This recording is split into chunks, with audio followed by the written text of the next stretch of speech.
everyone, Mrs. Moody here. I am the librarian for Princeton Community Intermediate School.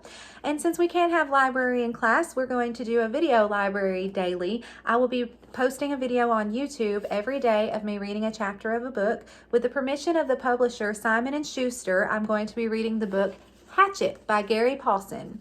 This is a Newbery Honor book, and Gary Paulson is a 3-time Newbery Honor author. So the book is about 13-year-old Brian Robinson. He is on his way to visit his father when the single-engine plane in which he is flying crashes. Suddenly, Brian finds himself alone in the Canadian wilderness with nothing but a tattered windbreaker and the hatchet his mother gave him as a present, and the dreadful secret that has been tearing him apart since his parents' divorce. But now, Brian has no time for anger, self-pity, or despair.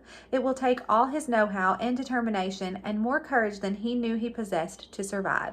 So like I said, every day I will post a video of me reading a chapter of this. Today we're going to begin with chapter 1.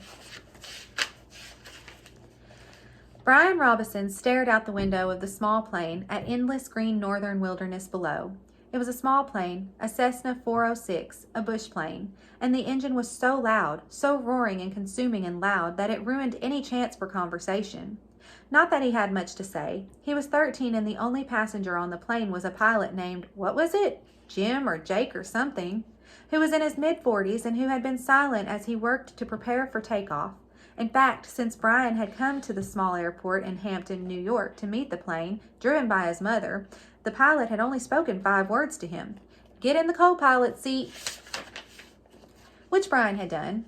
They had taken off, and that was the last of the conversation. There had been the initial excitement, of course. He had never flown in a single-engine plane before, and to be sitting in the co-pilot seat with all the controls right there in front of him, all the instruments in his face as the plane clawed for altitude, jerking and sliding on the wind currents as the pilot took off, had been interesting and exciting. But in 5 minutes they had leveled off at 6,000 feet and headed northwest, and from then on the pilot had been silent, staring out the front. And the drone of the engine had been all that was left, the drone in the sea of green trees that lay before the plane's nose and flowed to the horizon, spread with lakes, swamps, and wandering streams and rivers.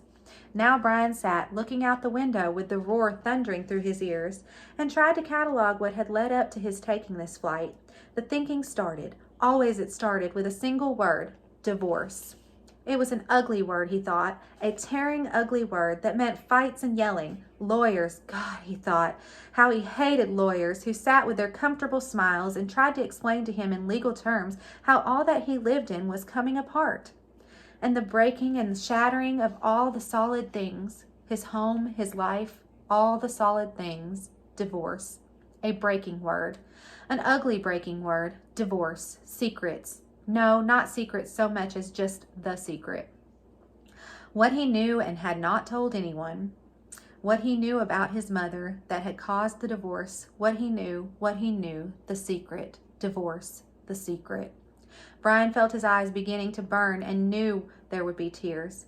He had cried for a time, but that was gone now. He didn't cry now. Instead, his eyes burned and tears came, the seeping tears that burned, but he didn't cry. He wiped his eyes with a finger and looked at the pilot out of the corner of his eye to make sure he hadn't noticed the burning and the tears.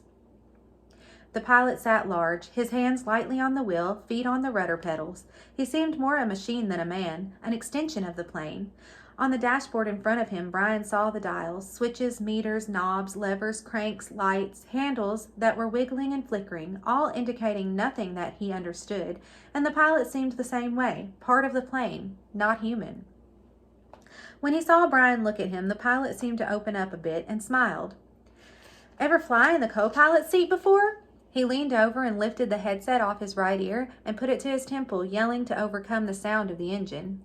Brian shook his head. He had never been in any kind of plane, never seen the cockpit of a plane except in films or television. It was loud and confusing. First time. "It's not as complicated as it looks. Good plane like this almost flies itself," the pilot shrugged. "Makes my job easy." He took Brian's left arm. "Here, put your hands on the controls. Your feet in the rudder pedals, and I'll show you what I mean." Brian shook his head. "I better not." "Sure, try it." Brian reached out and took the wheel in a grip so tight his knuckles were white. He pushed his feet down on the pedals. The plane slewed suddenly to the right. "Not so hard. Take her light. Take her light." Brian eased off. relaxed his grip, the burning in his eyes was forgotten momentarily as the vibration of the plane came through and the wheel and the pedals. It seemed almost alive. See, the pilot let go of his wheel, raised his hands in the air, and took his feet off the pedals to show Brian he was actually flying the plane alone. Simple. Now turn the wheel a little to the right and push on the right rudder pedal a small amount. Brian turned the wheel slightly, and the plane immediately banked to the right, and when he pressed on the right rudder pedal, the nose slid across the horizon to the right.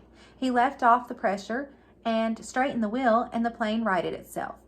Now you can turn. Bring her back to the left a little.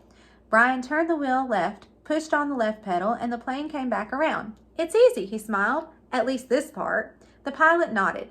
All of flying is easy, just takes learning, like everything else. Like everything else. He took the controls back, then reached up and rubbed his left shoulder. Aches and pains. Must be getting old.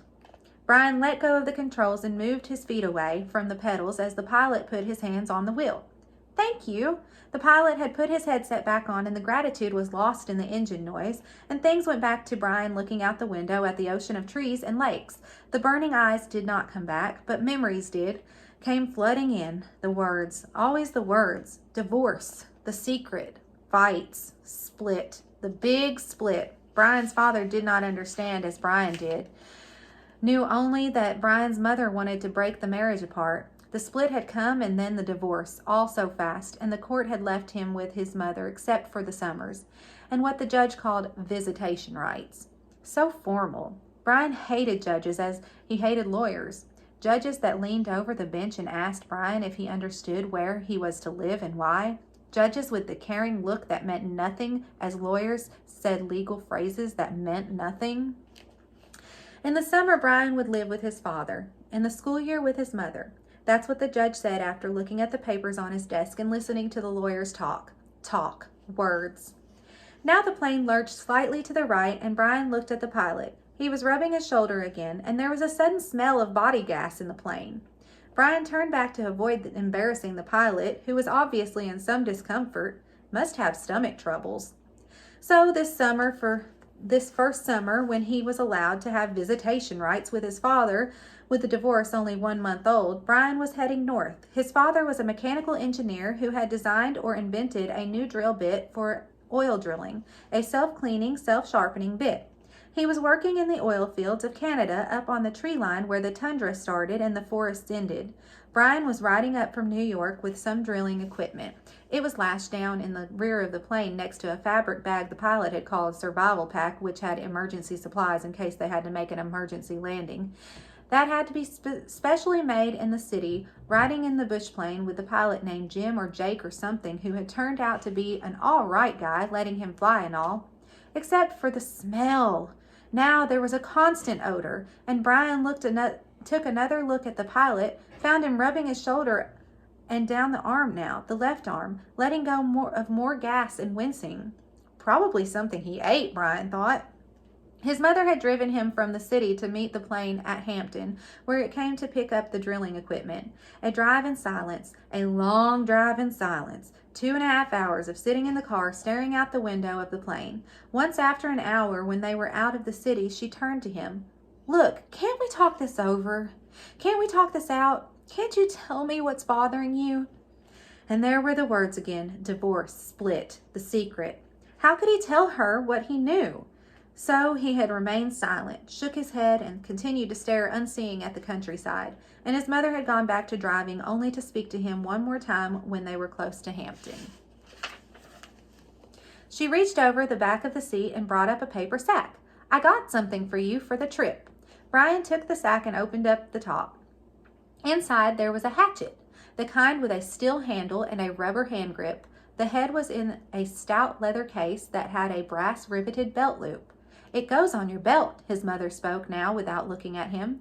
There were some farm trucks on the road now that she had to weave through them and watch traffic.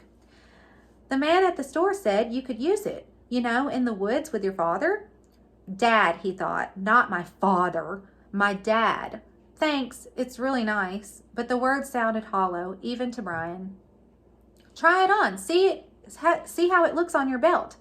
And he would normally have said no, that it looked too hokey to have a hatchet on your belt.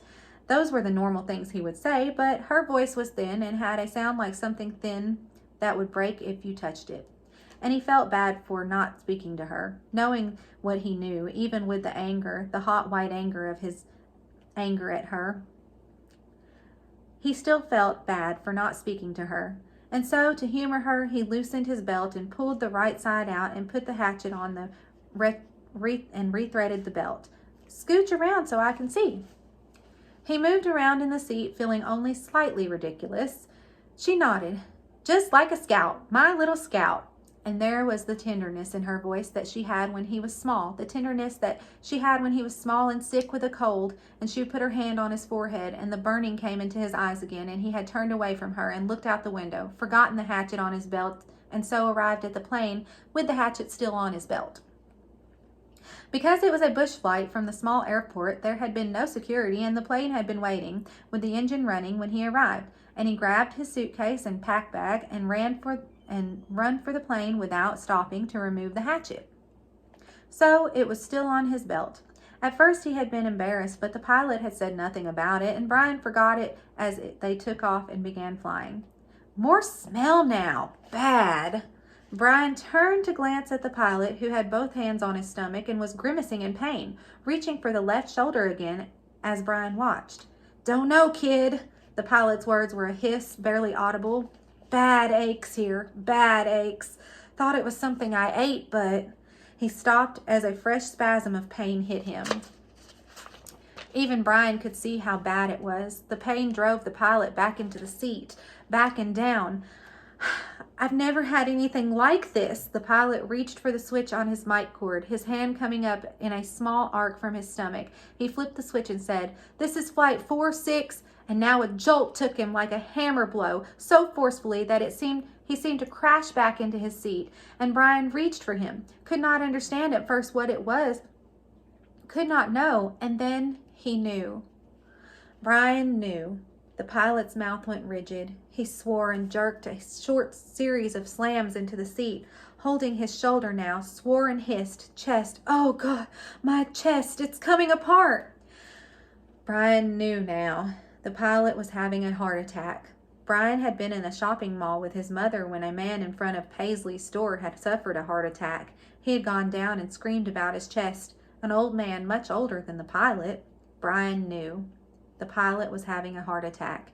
And even as the knowledge came to Brian, he saw the pilot slam into the seat one more time, one more awful time. He slammed back into the seat, and his right leg jerked, pulling the plane to the side in a sudden twist, and his head fell forward, and spit came. Spit came from the corners of his mouth, and his legs contracted up into the seat, and his eyes rolled back into his head until there was only white.